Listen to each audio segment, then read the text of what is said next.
The first thing people noticed about the girl was the crutch. It tapped softly against the polished cafe floor. As she moved between the crowded tables, careful and steady, like someone who had practiced patience her whole life. Tap, pause, step, tap. Most people tried not to stare. Some failed. A few simply looked away. It was a busy Saturday afternoon in the small cafe on Maple Street, the kind of place where parents brought their kids for pancakes and where old friends met over coffee that stayed warm too long. At the corner table near the window sat a widowed father and his daughter. They had arrived early, but the cafe had filled quickly, and now the room buzzed with laughter, clinking cups and quiet conversations. The father, Daniel Harper, stirred his coffee slowly. Across from him, his 8-year-old daughter, Emma, was carefully building a tower out of sugar packets. "Dad," Emma whispered, concentrating on the wobbly tower. "If this falls, it's your fault for breathing." Daniel smiled faintly. It had been almost 2 years since Emma's mother passed away. 2 years of learning how to braid hair from online videos. 2 years of packing school lunches that never looked quite as good as the ones her mom used to make. 2 years of pretending everything was okay. But Emma was the reason he kept going. She laughed easily. She forgave quickly. She carried sunshine inside her small, stubborn heart. Daniel looked up just as the tapping sound approached their table. Tap, pause, step, tap. The girl stopped beside them. She looked about 13, maybe 14. Her dark hair was pulled back into a messy ponytail, and a metal crutch supported her left side. Her right pant leg was neatly pinned just above the knee. For a moment she hesitated. Then she spoke. "Excuse me," she said softly. Daniel looked up. The cafe was full, every table taken. The girl glanced at the empty chair beside Emma. "Can I share this table?" Her voice was polite, but there was something fragile underneath it, like she had asked this question before and hadn't always liked the answers. Daniel opened his mouth to respond. But before he could say anything, Emma spoke first. "Yes." The word burst out of her like fireworks. Emma quickly pushed her sugar packet tower aside and cleared space on the table. "You can sit here," she said eagerly. "We have extra napkins." The girl blinked, surprised. "Are you sure?" she asked. Emma nodded enthusiastically. "My dad says sharing tables is like making temporary friends." Daniel chuckled quietly. "I do say that," he admitted. The girl smiled for the first time. She carefully pulled out the chair and sat down, setting her crutch gently against the table. "Thank you," she said. "My name is Lily." "I'm Emma," the little girl replied proudly. "And that's my dad. He drinks too much coffee." Daniel raised his cup in mock defense. "It's a survival strategy." Lily laughed softly. It was a sound that seemed unfamiliar to her. Like laughter wasn't something she got to use very often. For a few minutes, the three of them sat in comfortable silence, while a waitress came by and took Lily's order. Emma studied Lily with the open curiosity only children have. "Does the crutch hurt?" Emma asked suddenly. Daniel nearly choked on his coffee. "Emma!" But Lily shook her head gently. "It's okay." She tapped the metal crutch lightly. "No, it doesn't hurt. It actually helps." Emma leaned closer. "Where's your leg?" Daniel closed his eyes briefly, but Lily simply shrugged. "Car accident," she said. 2 years ago." Emma's eyes widened. "That's when my mom died," she said quietly. The table went still. Daniel's hand froze halfway to his coffee cup. He hadn't expected that. He never expected Emma to say it so simply. But Lily didn't flinch. Instead, she nodded slowly. "I'm sorry." Emma looked down at the table. "It's okay," she said softly.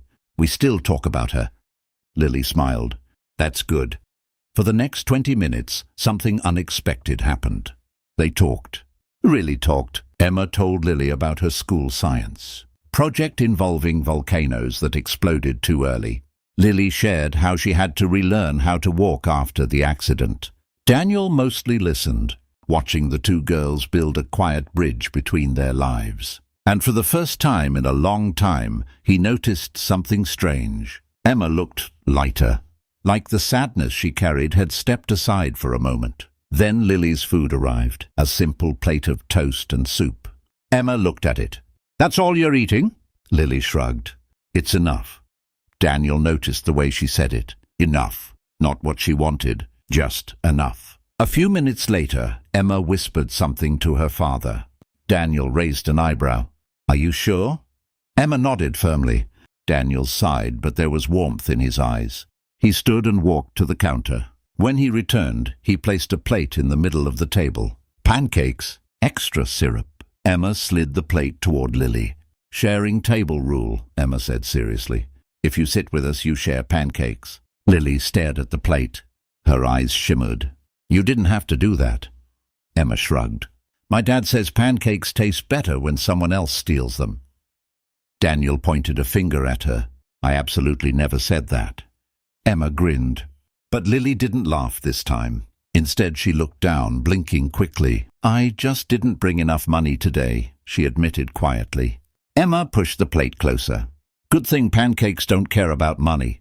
Lily took a small bite, then another, and suddenly she was smiling in a way that made her look years younger. For a while, everything felt warm and simple, until Emma asked the question that changed everything. Where's your family? Lily hesitated. Daniel immediately sensed the shift. But Lily answered anyway. I live with my aunt now. Emma tilted her head. Why? Lily's fingers tightened around her spoon. My parents didn't make it in the accident. Silence wrapped around the table. Emma looked at her father, then back at Lily. Oh, she said softly. A minute passed. Then Emma said something no one expected.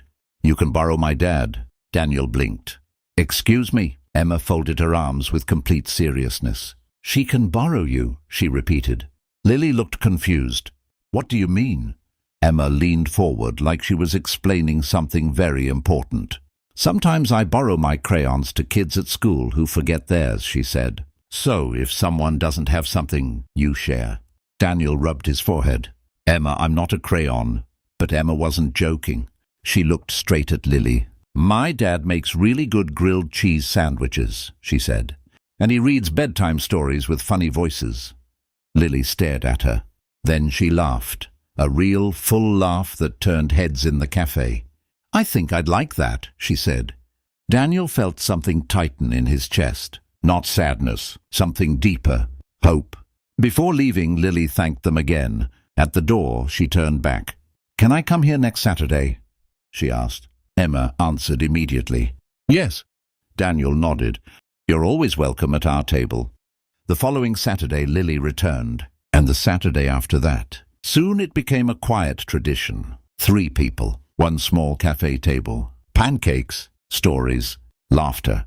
Months passed. One evening, as they were leaving the cafe, Lily stopped outside the door. Can I ask something? She said. Daniel nodded. Of course. She hesitated. Then she asked the question that made his heart stop. Would it be okay if I stayed for dinner sometime? Emma gasped dramatically. Dad's grilled cheese is famous, she whispered. Daniel looked at Lily, at the brave girl who had lost so much, at the daughter who had unknowingly opened a door with a single sentence. And he realized something. Families don't always start the way people expect. Sometimes they begin with a simple question. Can I share this table? Daniel smiled. Dinner sounds like a great idea. Emma cheered, and Lily's eyes filled with quiet, grateful tears. Because sometimes the smallest invitation can change a life. All it takes is one open seat at the table,